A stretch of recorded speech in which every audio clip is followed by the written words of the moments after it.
Students, তোমরা কেমন আছো? আশা করি সবাই ভালো আছো, সুস্থ আছো। আমি আল্লাহর রহমতে সুস্থ আছি।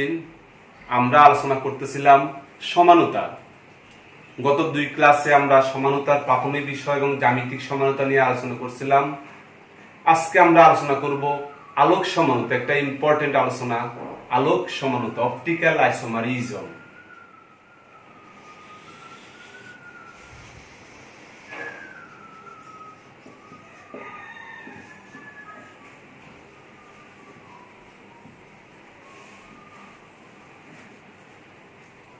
আলোক সমানতা হলো কোন যৌগের মধ্যে এক সমতলে আলোক তল প্রবেশ করালে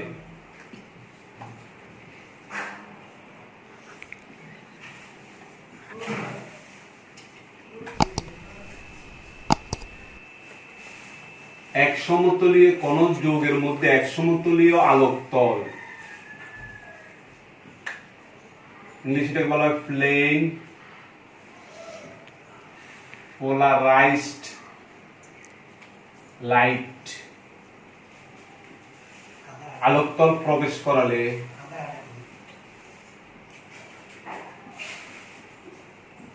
ওই যৌগটি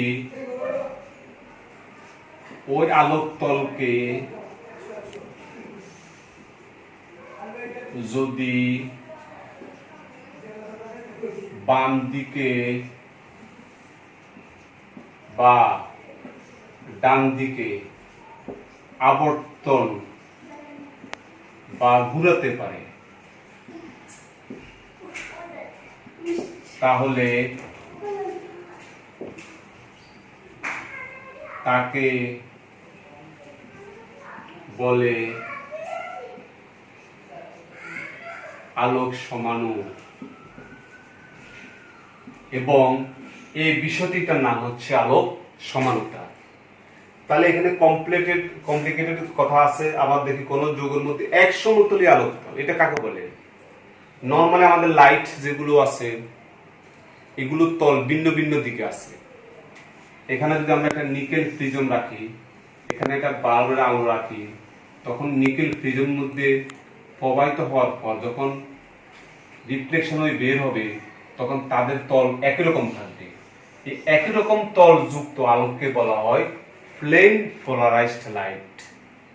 এরকম লাইটের মধ্যে যদি কোনো যৌগ প্রবেশ করানো হয়, এই যৌগটি এই লাইটকে, এই আলোক তলকে হয় ডান দিকে ঘুরাবে না হয় বাম দিকে ঘুরাবে। যদি এরকম ঘুরাতে পারে তাহলে আমরা ওই যৌগটিকে বলবো আলোক সমাণু, আর এই বিষয়টির নাম হচ্ছে আলোক সমানতা। এটি একটি কমপ্লিকেটেড টপিকস। আমরা আসা উদাহরণ দিয়ে বোঝানোর চেষ্টা করি। আলোক সমানতা যদি আমরা শর্তাবলী দেখি, আলোক সমান দেখাবে শর্তাবলী। প্রথম শর্ত হলো এদের মধ্যে কাইরাল কার্বন থাকতে হবে। এদের মধ্যে কাইরাল কার্বন থাকতে হবে।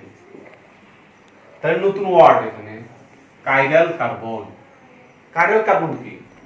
কার্বনের হাত হলো 4টি। কার্বনের 4টি হাতে যদি 4টা ভিন্ন মূলক যুক্ত থাকে, কার্বনের 4টি হাতে 4টি ভিন্ন মূলক যুক্ত থাকলে তখন তাকে বলবো আমরা chiral carbon. A B D ই।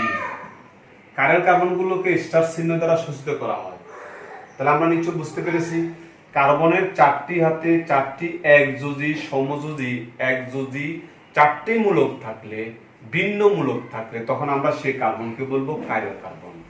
আলোক সমানতা প্রদর্শন করতে গেলে প্রথম শর্ত হলে তার মধ্যে কাইরাল কার্বন থাকতেই হবে। সেকেন্ড শর্ত হচ্ছে ডেফিনিশনের মতো ওই যৌগের মধ্যে প্লেন পোলারাইজড লাইট প্রবেশ করালে যৌগটি ওই আলোক তলকে যদি ডান দিকে আবর্তন করে তখন তার নাম বলা হয় ডান গুণ্যি বা ডান আবর্তী। যদি বাম দিকে ঘুরাতে পারে, বাম দিকে আবর্তন করতে পারে, তখন তার নাম বলা হয় বাম গুণ্যি অর বামাবর্তী। তাহলে দেখা যাচ্ছে কোন যৌগের মধ্যে মধ্যে প্লেন পোলারাইজড লাইট প্রবেশ করালে ওই যৌগটি হয় ডান দিকে ঘুরাবে, না হয় বাম দিকে ঘুরাবে। যদি ডান দিকে ঘুরায় তাহলে হবে ডান ঘূর্ণি, বাম দিকে ঘুরালে হবে বাম ঘূর্ণি। এটি আমরা এক্সপেরিমেন্টাল জিনিস, সেটা আমি দেখাতে পারবো না। থার্ড যেটা দেখাতে পারবো, এদের দর্পণ প্রতিবিম্ব অপরিস্থাপনীয়, non super imposable mirror image. এদের দর্পণ প্রতিবিম্ব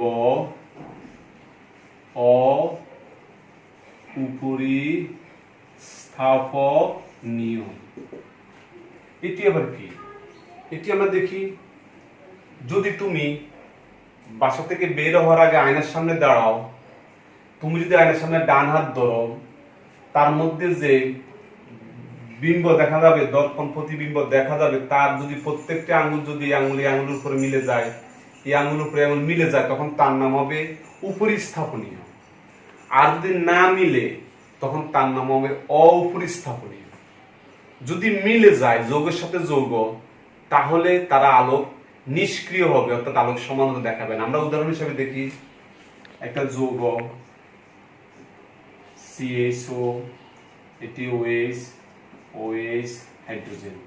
এখানে আমরা একটা দর্পণ দিলাম, তার যৌগটা কেমন দেখাবে?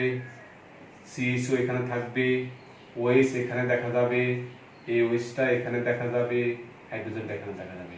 তাহলে দেখা যাচ্ছে যে এই যৌগকে আমি যদি এই যৌগের হুবহু বসে দেওয়া হয়, তাহলে হুবহু মিলে যায়।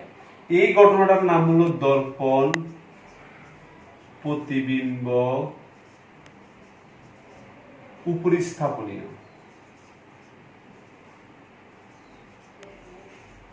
এরকম ঘটনা ঘটলে আলোক নিষ্ক্রিয়, অর্থাৎ আলোক সমানতা প্রদর্শন করবে না। যদি আমরা আরেকটা উদাহরণ দেখাই, এরকম CHO, OH, CH3 হাইড্রোজেন। যদি আমরা এখানে দর্পণ দিই, তাহলে উপরে CH থাকবে, OH আসবে এখানে, CH3 যাবে এখানে, হাইড্রোজেন যাবে না। তাহলে এখানে আমি যদি এটা আমরা দিই, দেখো এটাকে এর উপর আমি বসালে হুবহু মিলে যায় না। এর হাতের উপরে, এর হাতের উপরে, তাহলে হুবহু মিলে না। এই ঘটনাটার নাম হলো দর্পণ প্রতিবিম্ব অপরিস্থাপনীয়। এটি হচ্ছে আলোক সক্রিয়। তাহলে আলোক সক্রিয় মানে আলোক সমানতা প্রদর্শন করে, আলোক নিষ্ক্রিয় মানে আলোক সমানতা প্রদর্শন করে না। আলোক সমানতা প্রদর্শনের আরেকটি ইম্পর্টেন্ট শর্ত হলো, এদের মধ্যে দর্পণ প্রতিবিম্ব অপরিস্থাপনীয় হইতে হবে। তাহলে নিশ্চয় তোমরা বুঝতে পেরেছ। থার্ড আমরা দেখি, আরেকটা ইম্পর্টেন্ট শর্তাবলী গেল ফোর্থ। এবার এদের মধ্যে কোন প্রতিসাম্য উপাদান, সিমেট্রি এলিমেন্ট, প্রতিসাম্য উপাদান উপস্থিত থাকবে না। অর্থাৎ এর মধ্যে কোনো সিমেট্রি উপাদান উপস্থিত থাকবে না। প্রতিসাম্য উপাদান অনেকগুলো আছে, যেমন point of symmetry, plane of symmetry, alternating axis of symmetry.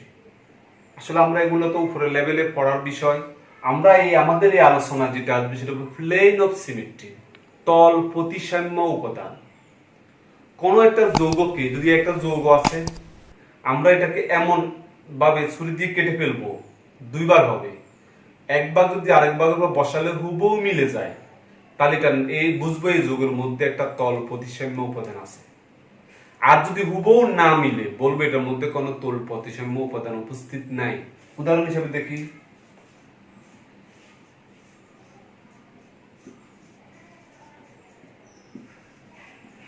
Tartaric অ্যাসিডের একটি সমাণু, এটি টার্টারিক অ্যাসিড আমাদের তেঁতুলে পাওয়া যায়। তার একটা সমান ওইটি। এটাকে যদি আমরা এখানে একটা ছুরি দিয়ে কেটে ফেলি, 2 ভাগ করে ফেলি, সমান 2 ভাগ করে ফেলি, এর 1 ভাগ এই ভাগের উপর বসায় দিয়ে হুবহু, তাহলে এই ওএইচ এর উপর হাইড্রোজেন পড়ে, হাইড্রোজেনের উপর ওএইচ পড়ে, তাহলে হুবহু মিলে না, তাই তার মধ্যে তল প্রতিসাম্য উপাদান উপস্থিত নাই। যদি এরকম যৌগটা এরকম হয়,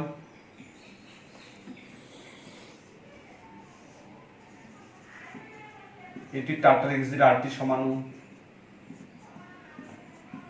দেখো এখানে এই যৌগটা যদি আমরা ভাগ করি, এই অংশ এর অংশ দিয়ে হুবহু মিলে যায়, তাহলে এই যেখানে যে তলে কাটলে একটি অংশ আরেকটার উপর হুবহু মিলে যাবে, এটার নাম হচ্ছে তল প্রতিসাম্য উপাদান, সিগমা বলা হয়। তাহলে তল প্রতিসাম্য, তাহলে কোন যৌগের মধ্যে যদি এই যৌগের মধ্যে 2টি কার্বন কার্বন আছে, একটা কার্বন কার্বন, একটি কার্বন কার্বন, তাহলে কার্বন কার্বন থাকলে আলোক সমানতা প্রদর্শনের কথা, কিন্তু এই যৌগের মধ্যে 2টি কার্বন কার্বন থাকা সত্ত্বেও এর মধ্যে তল প্রতিসাম্য উপাদান উপস্থিত থাকার কারণে এটি আলোক নিষ্ক্রিয়, আলোক নিষ্ক্রিয়, অর্থাৎ আলোক সমানতা প্রদর্শন করে না। এই হচ্ছে আলোক সমানতা প্রদর্শনের শর্তাবলী। তাহলে আমরা কি কি শিখলাম? যৌগের মধ্যে অবশ্যই কার্বন কার্বন থাকতে হবে, যৌগের মধ্যে প্লেন পোলারাইজড লাইট প্রবেশ করালে একটি যৌগ ডান দিকে ঘুরাবে ডেক্সট্রোরোটেটরি বা ডান ঘূর্ণি, ল্যাবোরোটেটরি বাম ঘূর্ণি, ডানে ঘুরবে অথবা বামে ঘুরবে। থার্ড হলো তার দর্পণ প্রতিবিম্ব অপরিস্থাপনীয় হবে। চতুর্থ হলো তাদের মধ্যে কোনো প্রতিসাম্য উপাদান উপস্থিত থাকবে না, যদি উপস্থিত থাকে তাহলে তারা আলোক সমানতা প্রদর্শন করবে না। এখন আমরা পুরো জিনিসটা একটি উদাহরণ দিয়ে বোঝার চেষ্টা করি।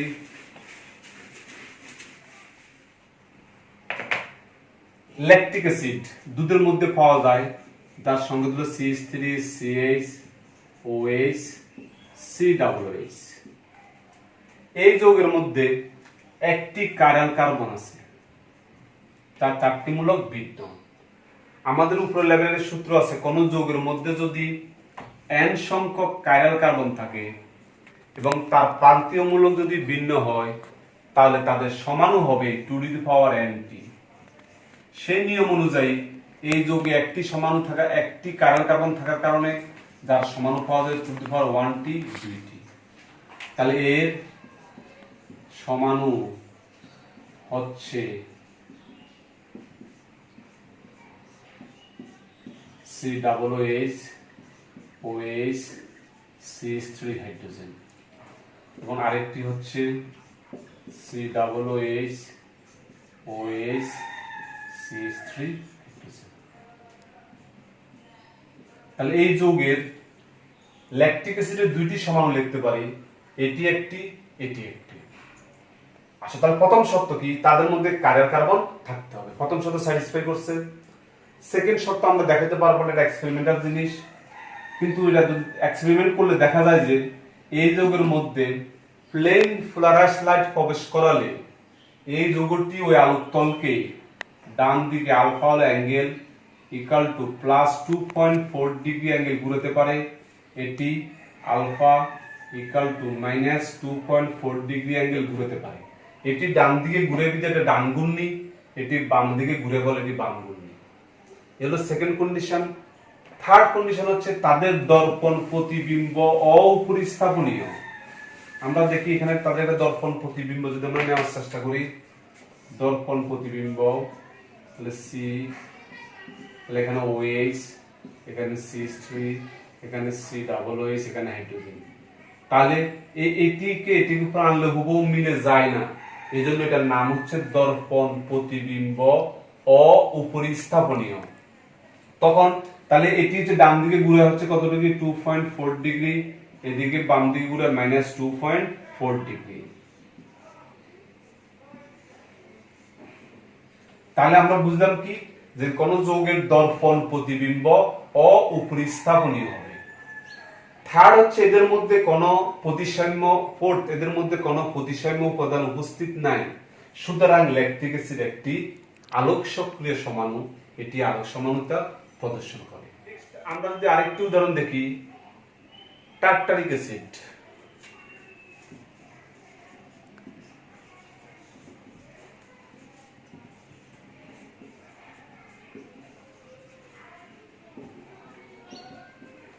এই টার্টারিক অ্যাসিডের দুইটি কার্বন কার্বন আছে এবং তার প্রান্তীয় দুটি মূলক সমান হওয়ার কারণে তার সমাণু পাওয়া যায় 2n -